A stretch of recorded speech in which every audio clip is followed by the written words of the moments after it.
Bienvenue dans la première série de capsules brisées pour être restaurées. Alors en effet, tu n'es pas destiné à rester brisé, à rester cassé, mais en fait, tu es destiné à grandir. Et tes peines et tes tristesses ne sont pas destinées à rester pour toujours. Ça, je peux t'assurer. Alors, tu es destiné à de grandes choses. Tu es destiné à prier. Tu es destiné à sortir de toi un potentiel inouï. Et ça, moi, je ne savais pas. Mais moi, je viens te dire quelque chose que toi-même aujourd'hui, tu ne sais pas. Tu es destiné à briller, destiné à faire sortir un potentiel inouï. Tu vas découvrir sur toi des choses que tu n'espérais pas, que tu n'attendais pas et que tu ne savais pas. Et aujourd'hui, j'espère vraiment que tu vas t'en rendre compte.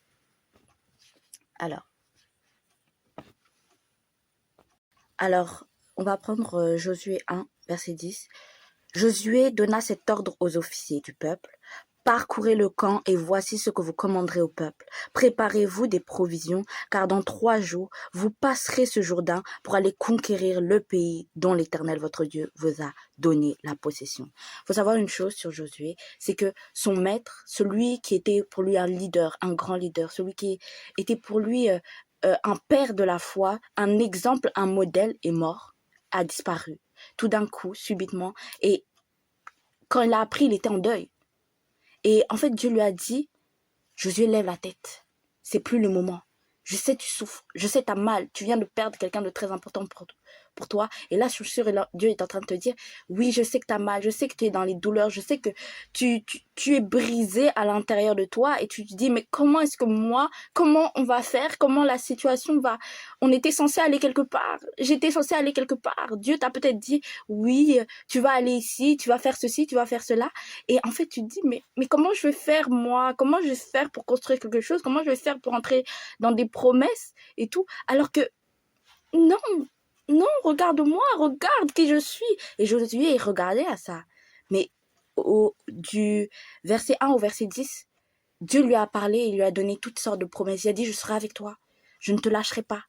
Tu seras la tête, jamais la queue, tu seras le premier, je vais te faire grandir, je vais te montrer. Je serai avec toi, je ne vais pas t'abandonner, je serai avec toi comme j'ai été avec ton maître. Je serai avec toi comme j'étais avec toi dans cette tribulation. Je ne t'ai pas quitté. Je ne t'ai pas quitté dans cette souffrance. Je ne t'ai pas abandonné quand tu étais brisée, complètement détruite au bord du gouffre. Pas du tout. Dieu n'a pas fait ça. Il était avec toi. Et là, tout de suite, après que Dieu, en fait, lui ait parlé, lui ait dit toutes ces promesses, toutes ces merveilleuses choses, eh ben, il est allé fédérer les gens. Il a pris cette parole par la foi. Il dit, ok, on était en deuil, j'ai beaucoup souffert, mon maître a disparu, mais Dieu m'appelle. Je suis appelée, j'ai une mission, j'ai quelque chose à accomplir. Alors, oui, peut-être je ne suis pas Moïse, oui, peut-être je ne suis pas ceci, oui, peut-être je ne suis pas celle-là, oui, peut-être je suis brisée, oui, peut-être j'ai des traumatismes, oui, peut-être ceci ou cela, dans ta situation, mais Dieu a dit ça de moi. Je vais y aller, je vais le faire, parce que j'ai confiance en lui. Et donc, il commence à bouger. Bouge, bouge, bouge, bouge pour commencer ta restauration en fait. Il faut déjà que tu crois. Et après avoir cru, que tu bouges, que tu prennes la parole par la foi. Et par la foi, c'est pas dire je saisis juste la parole par la foi, pas juste le dire, mais aussi bouger, faire des actes. Faire des actes qui montrent que oui, j'ai la foi, je crois en Dieu, je te fais confiance. Juste, je prends possession de cette promesse que tu as dit que ce serait pour moi et je fonce. Et je fonce, c'est tout. La seule chose que je fais, c'est foncer. Continuons.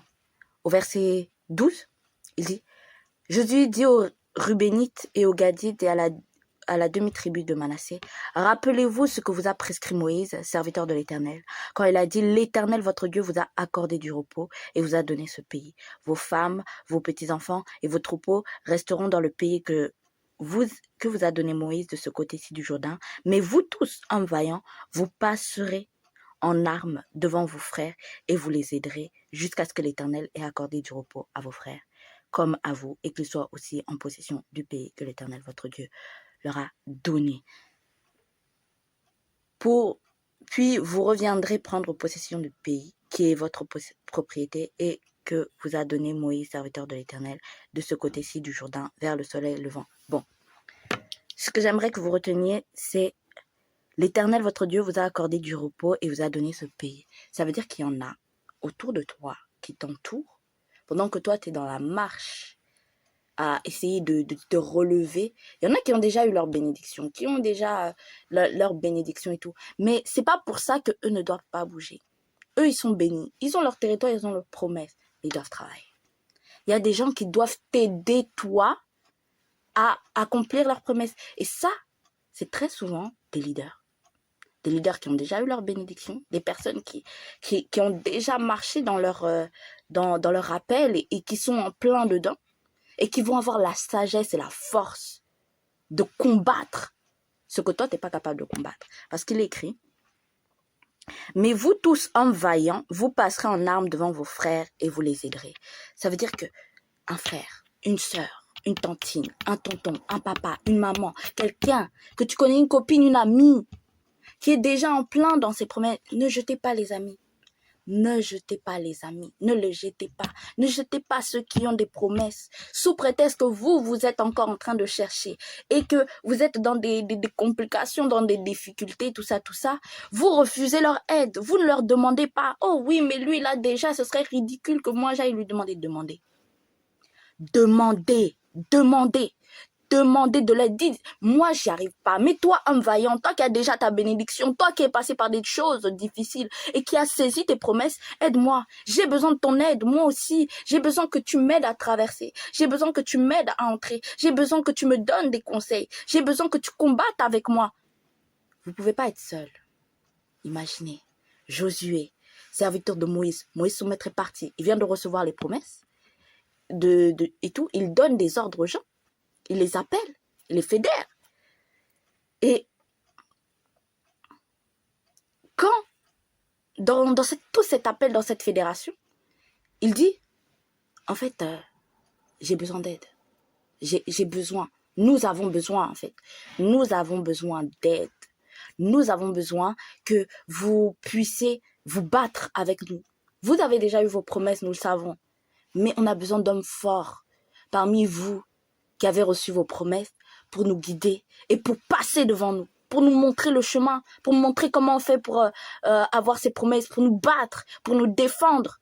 On a besoin de vous. On a besoin de vous. Sois pas seul. Mais va chercher, va voir, va regarder. Qui est le leader? Qui est celui qui doit t'aider? Va chercher, va chercher. Ils répondirent à Josué en disant, nous ferons tout ce que tu nous as ordonné et nous irons partout où tu nous enverras. Nous t'obéirons entièrement comme nous avons obéi à Moïse. Veuille seulement l'Éternel ton Dieu être avec toi comme il a été avec Moïse. Tout homme qui sera rebelle à ton ordre et qui n'obéira pas à tout ce que tu lui commanderas sera puni de mort. Fortifie-toi seulement et prends courage. Vous savez, parmi les personnes qui ont des bénédictions, qui sont entrées dans leurs promesses, il y en a qui vous seront fidèles. Il y en a qui sont avec vous du début à la fin. Ça veut dire, eux, ils ont déjà leurs promesses. Ils ont déjà leurs bénédictions. Mais ils savent qui vous êtes. Ils savent. Ils savent que si Dieu est pour vous, nous, on va être avec toi. On va se battre avec toi. On va se battre avec toi. Tu nous as appelés. Très bien. Vous savez, il y a parmi vous des mamans, des tantines, des papas, des personnes autour de vous qui sont prêts à se battre pour vous, qui sont prêts à être avec vous jusqu'au bout, qui sont prêts à être là jusqu'à ce que vous receviez votre bénédiction. Ils sont prêts à vous donner les conseils, les meilleures techniques, les meilleurs soins, tout ce que vous avez besoin, ils seront là pour vous, fidèles jusqu'au bout. Mais l'orgueil, certaines personnes ne veulent pas. Elles ne veulent pas demander de l'aide. Elles ne veulent pas. Elles ne veulent pas demander conseil. Elles ne veulent pas recevoir de la sagesse. Elles ne veulent pas recevoir des services. Non. Ouvre-toi. Tu ne peux pas. Tu ne peux pas. Tu ne peux pas. Tu ne peux certainement pas réussir seul. Tu ne peux pas entrer dans les promesses seul. Tu dois apprendre à observer, à regarder, à être attentif aux personnes qui t'entourent, qui ont déjà leur bénédiction, qui sont pleins de leur appel, et faire le pas et dire j'ai besoin d'aide, est-ce que tu pourrais m'aider pour ça? Maman, papa, est-ce que vous y connaissez ou vous connaissez quelqu'un? Et la grâce de Dieu fera que ce sont des personnes qui vont rester avec toi jusqu'à la fin, qui ne vont pas te laisser. Josué, fils de Nous, fit partir en secrètement de Sittim 2 espions en leur disant « Allez examiner le pays et en particulier Jéricho ». Ils partirent et ils arrivèrent dans la maison d'une prostituée qui se nommait Rahab et ils y couchèrent. On dit au roi de Jéricho « Voici, des hommes d'entre les enfants d'Israël sont arrivés ici cette nuit pour explorer le pays. » Le roi de Jéricho envoya dire à Rahab « Fais sortir les hommes qui sont venus chez toi, qui sont entrés dans ta maison, car c'est pour explorer tout le pays qu'ils sont venus. » La femme prit les 2 hommes et les cacha, et elle dit « Il est vrai que ces hommes sont arrivés chez moi, mais je ne savais pas d'où ils étaient. Et comme la porte a dû se fermer de nuit, ces hommes sont sortis. J'ignore où ils sont allés. Hâtez-vous de les poursuivre, vous les atteindrez. » Elle les avait fait monter sur le toit et les avait cachés sous les tiges de lin qu'elle avait arrangées sur le toit. Ces gens le poursuivirent par le chemin qui mène au gué du Jourdain et l'on ferma la porte après qu'ils furent sortis. Une chose à savoir, ne méprisez personne.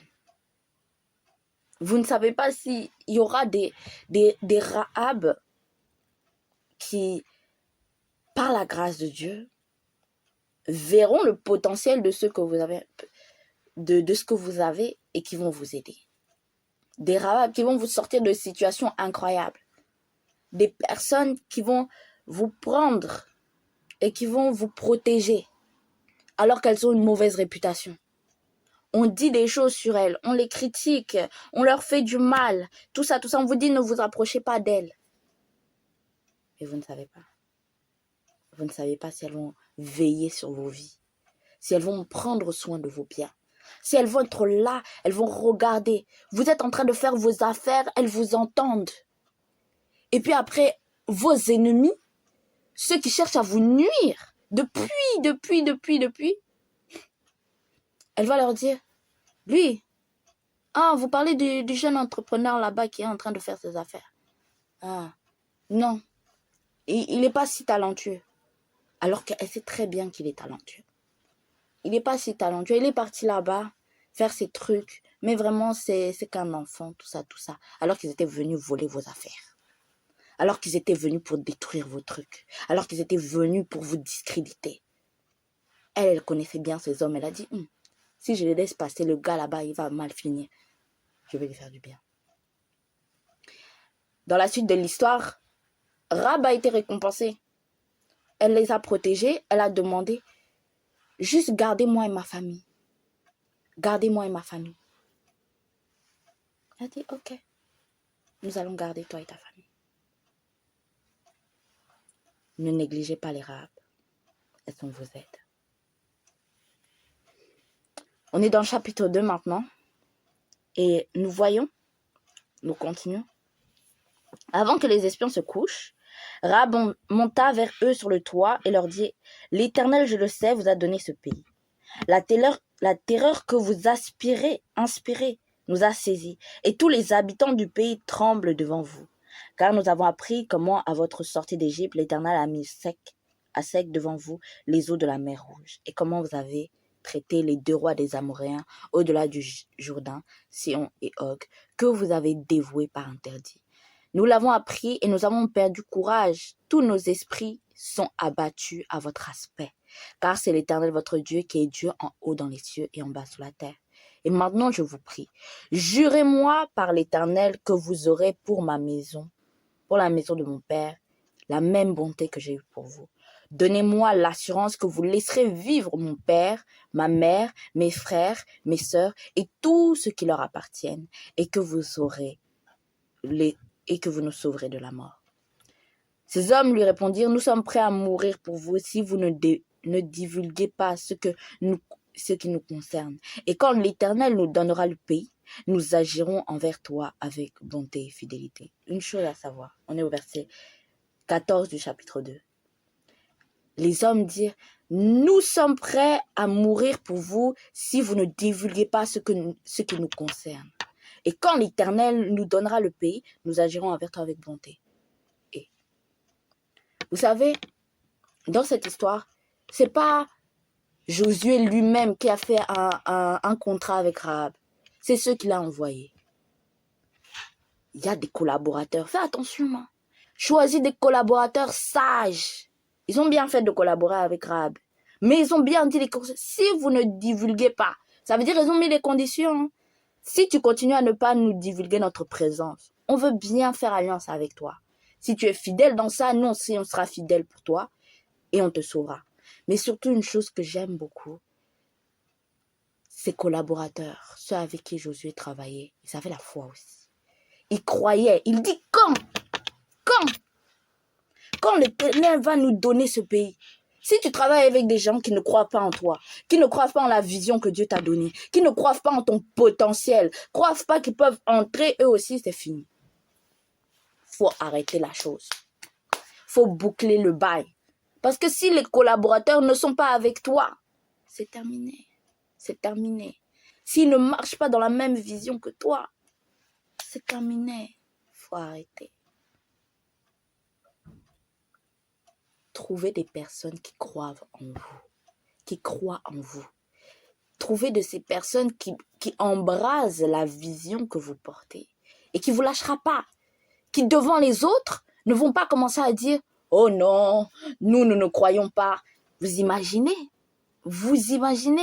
si seulement Rahab qui faisait l'éloge de leur pays, qui faisait l'éloge de leur Dieu, qui disait que votre Dieu est le puissant, nous avons peur de vous, et qui commençait à dire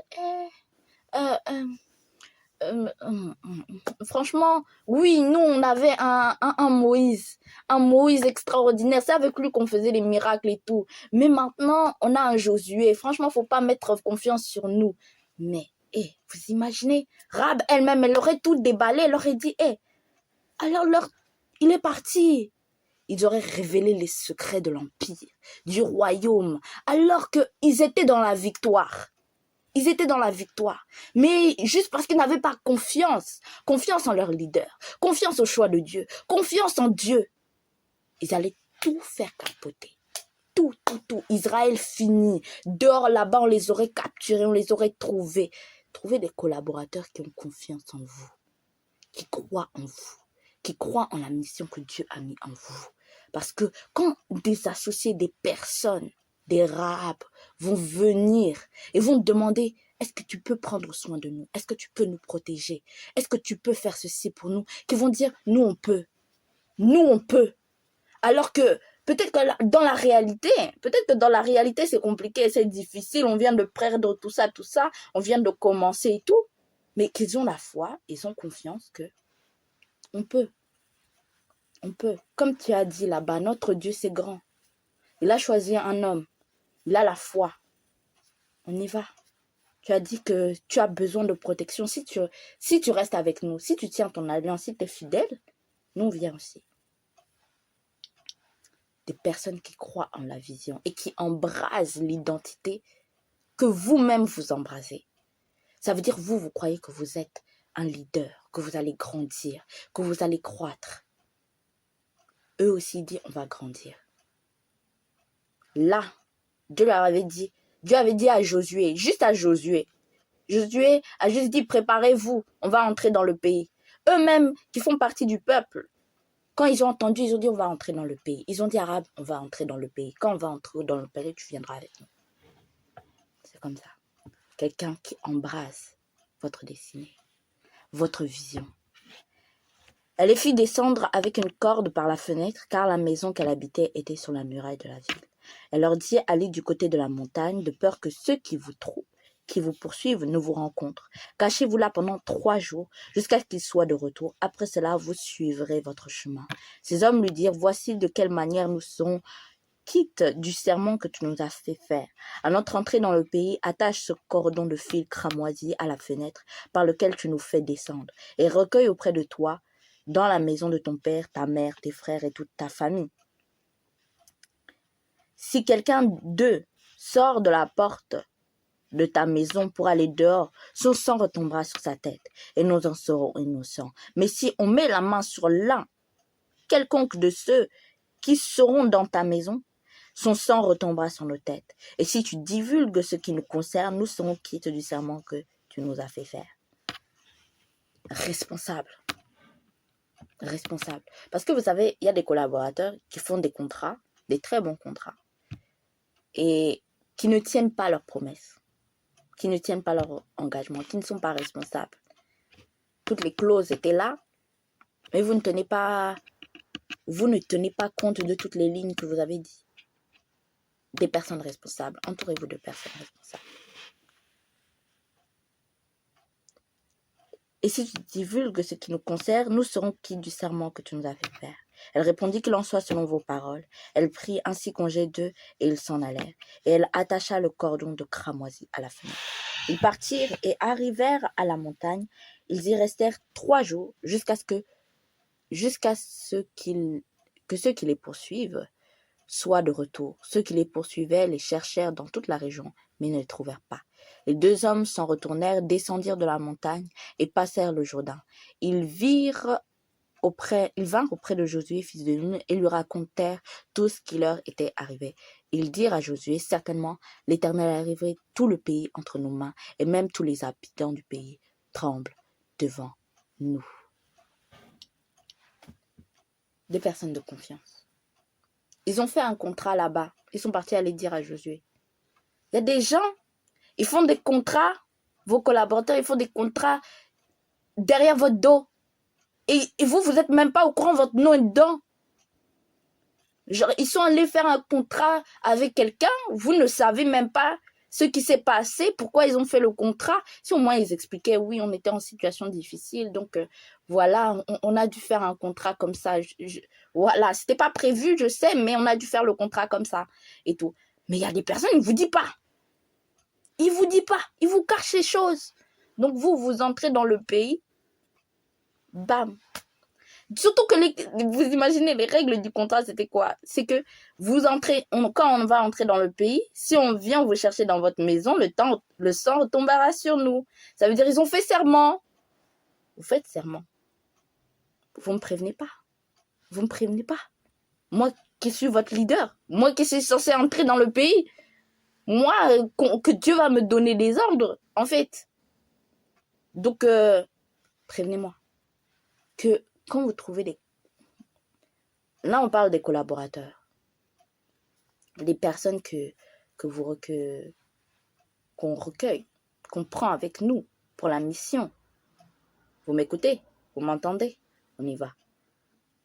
Des personnes sages et intelligentes. Des personnes qui font des contrats bien ficelés, qui ne négligent rien du tout. Des personnes intelligentes qui ne vont pas faire des choses ridicules. Et surtout des personnes qui embrassent votre vision. Et enfin, des personnes responsables. Qui vont suivre la trajectoire. Et surtout qui vont venir vous rapporter à vous, le leader, ou la personne qui porte le projet et la vision, que voilà, on a dû faire un contrat. On est lié à quelqu'un. Si on ne tient pas, on aura des problèmes. Si on ne tient pas, c'est fini pour nous. Le sang va retomber sur nous. Donc, trouvez des collaborateurs comme ça. Ne négligez pas. Ne négligez pas. Parce que vous tirez une balle dans le pied si vous trouvez des collaborateurs vraiment bizarres. Et que vous ne regardez pas sur le long terme.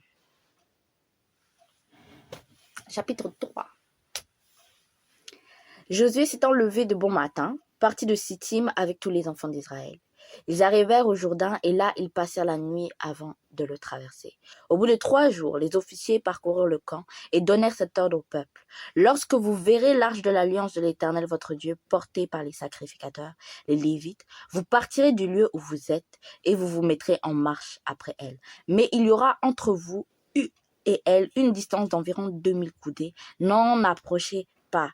Elle vous montrera le chemin que vous devez suivre, car vous n'avez point encore passé ce chemin. Vous savez, Dieu donne la vision. Dieu nous précède toujours parce qu'il sait tout. Et c'est important que Dieu soit devant et que vous soyez derrière Dieu. Il est important que Dieu soit devant et que vous soyez derrière Dieu. Parce que si c'est vous devant, vous n'avez jamais passé ce chemin, vous ne savez pas les défis, vous ne savez pas les problèmes, vous ne savez pas les situations difficiles que vous allez faire face devant. Si Dieu n'est pas devant vous, vous allez vous taper contre un mur. Vous allez vous taper contre un mur. Faites confiance à Dieu. Ne laissez jamais les situations, ne vous empressez pas. Mettez une distance. Comme il a dit, mettez une distance, laissez Dieu faire le chemin. Dites, Seigneur, je peux avancer. Demandez, je peux avancer. Parce que si vous avancez sans le conseil de Dieu, vous marchez en terre inconnue. Et quand vous marchez en terre inconnue, vous pouvez tomber, vous pouvez trébucher. Vous imaginez? Vous êtes en train de marcher dans vos promesses. Entrez là-bas pour entrer dans le territoire qui est le vôtre, entrer dans un nouveau contrat, entrer dans de nouvelles situations, entrer dans de nouvelles collaborations. Mais vous ne savez rien. Vous ne savez rien du tout. Vous êtes ignorant.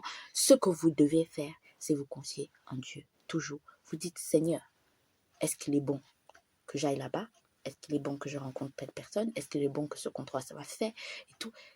Reposez tout entre les mains de Dieu. Vous ne connaissez pas ce chemin. Vous ne le connaissez pas. Reconnaissez que vous ne le connaissez pas. Quand on commence cette affaire, on a toujours envie de montrer qu'on connaît. On a tendance à avoir le doute de dire « Oh, je ne m'y connais pas trop, je ne sais pas trop. » On a peur de le dire. Pourquoi? Pourquoi vous avez peur? Assumez. Assumez. Vous avez peur. Vous avez peur. Vous ne connaissez pas. Mais faites confiance à Dieu. Dieu doit être le premier. Dieu devant. Elle vous montrera le chemin que vous devez suivre, car vous n'avez point encore passé ce chemin. Josué dit au peuple, sanctifiez-vous, car demain l'Éternel fera des prodiges au milieu de vous. Et Josué dit aux sacrificateurs, portez l'arche de l'alliance et passez devant le peuple. Ils portèrent l'arche de l'alliance et marchèrent devant le peuple. Les actes, il y a la parole, il y a les actes. Parfois, on donne des ordres. Les personnes qui sont sous ces ordres n'obéissent pas. On prend du temps à obéir. Obéissez directement. Quand on dit que ceci doit être fait, faites-le. L'Éternel dit à Josué, aujourd'hui je commencerai à t'élever aux yeux de tout Israël, afin qu'ils sachent que je serai avec toi comme j'étais avec Moïse. Le peuple obéit, hein. Le peuple obéit. Mais le peuple se souvient de Moïse. Le peuple obéit, mais le peuple se souvient de Moïse. Parfois, vous aurez des collaborateurs, vous en aurez, qui ne vous connaissent pas, qui connaissent celui qui était avant vous, ou qui connaissent vos parents, ou qui connaissent quelqu'un qui vous a l'idée, qui vous a appris, qui vous a coaché, et tout. Et parfois, ils vont faire ce que vous dites avec la foi et ils vont obéir. Mais peut-être qu'une partie d'eux à l'intérieur n'est pas encore convaincue. Et c'est pour ça que un moment viendra où tu vas être confirmé. Où tu vas être confirmé, tout va s'emboîter, les gens vont avoir confiance en toi.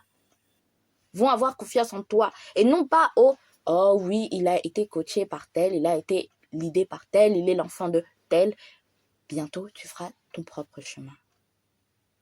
Mais il faut que le peuple soit convaincu. Il faut un moment que tu assois qui tu es et que tu montres que voilà, Moïse, mon prédécesseur, mon père spirituel, mon coach, il m'a appris.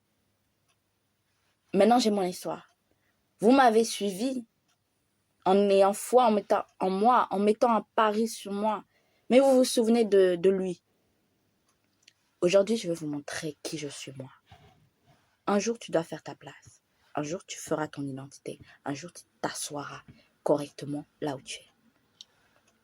Tu donneras cet ordre, c'est toujours Dieu qui parle. Tu donneras cet ordre aux sacrificateurs qui portent l'arche de l'alliance. Lorsque vous arriverez au bord des eaux du Jourdain, vous vous arrêterez dans le Jourdain. Josué dit aux enfants d'Israël, approchez et écoutez les paroles de l'Éternel votre Dieu.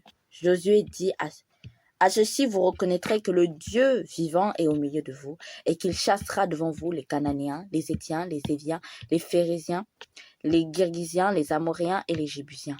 Voici l'arche de l'alliance du Seigneur de toute la terre va passer devant vous dans le Jourdain. Maintenant, prenez 12 hommes parmi les tribus d'Israël, un homme de chaque tribu. Et dès que les sacrificateurs qui portent l'arche de l'alliance de l'Éternel, le Seigneur de toute la terre, posera la plante des pieds dans les eaux du Jourdain, les eaux du Jourdain seront coupées. Les eaux qui descendent d'en haut et elles s'arrêteront en un monceau. Parfois, il va se passer des choses incroyables dans ton entreprise. Parfois,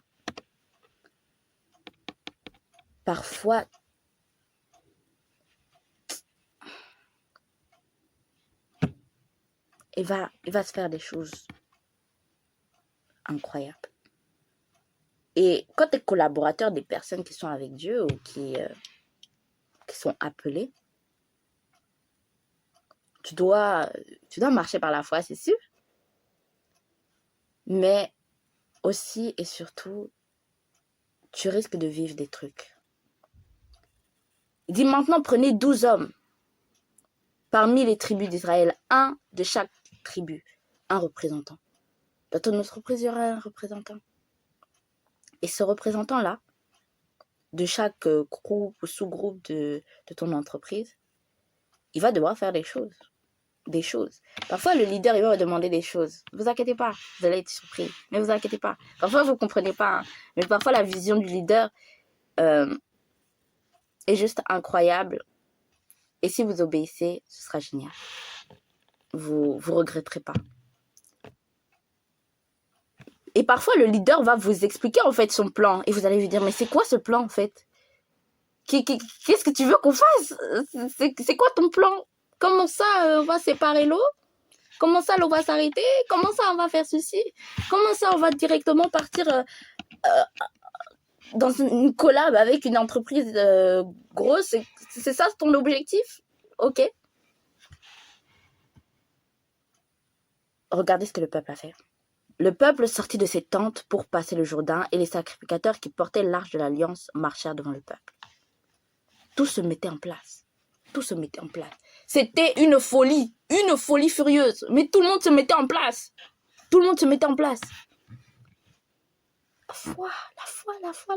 Quand ton entreprise, toutes les personnes dans ton entreprise ont la foi. Encore, je ne suis même pas sûre que tous là-bas croyaient en Josué. Mais il y en a.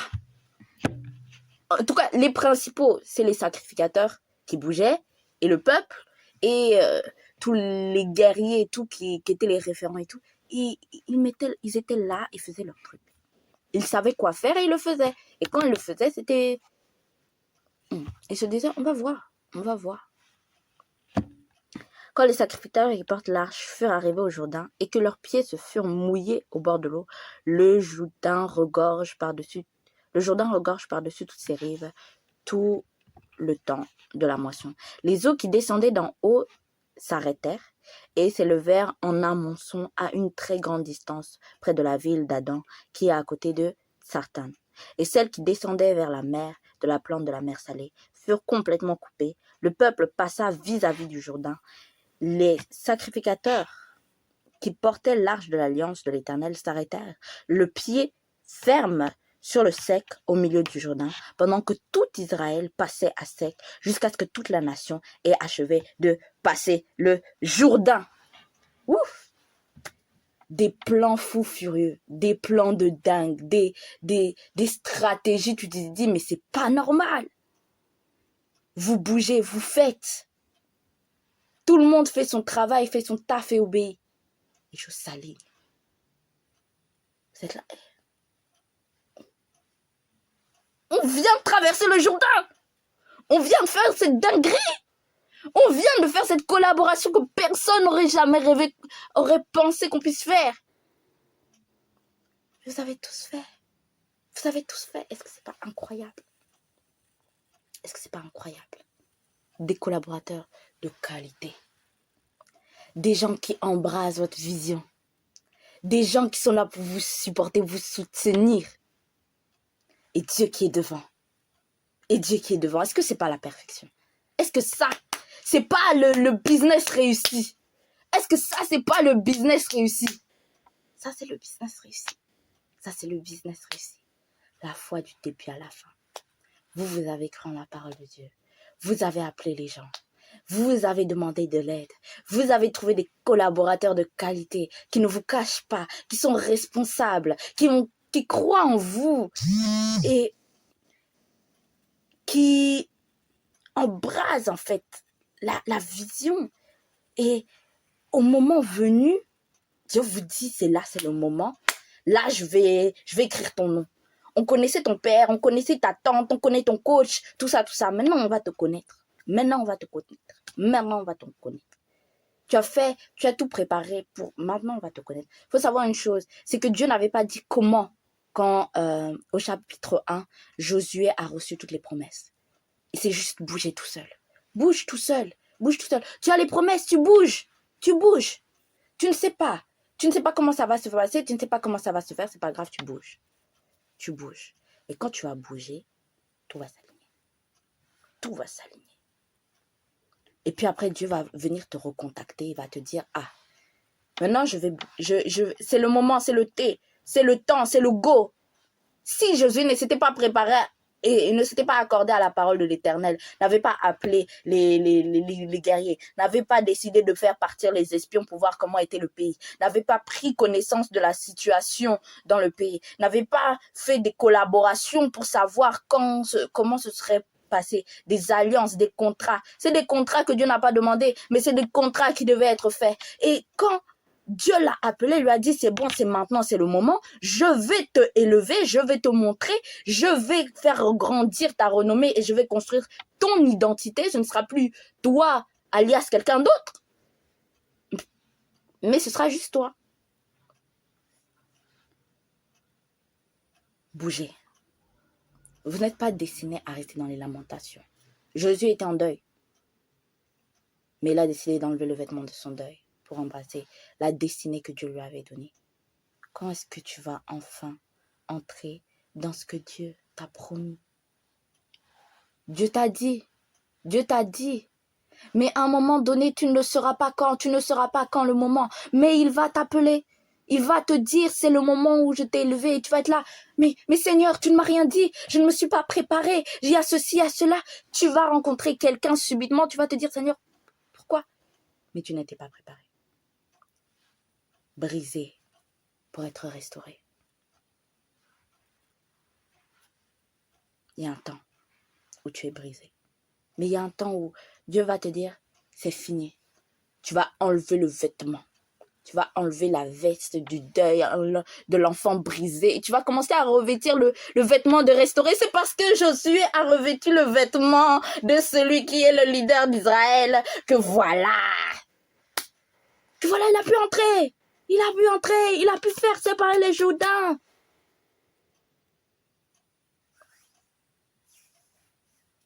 Quand est-ce que tu vas séparer le Jourdain? Mais pour ça, il faut te préparer. Ça prêt. Alors, c'est la fin de notre partie 1. J'espère que ça vous a plu. J'espère que vous avez encouragé.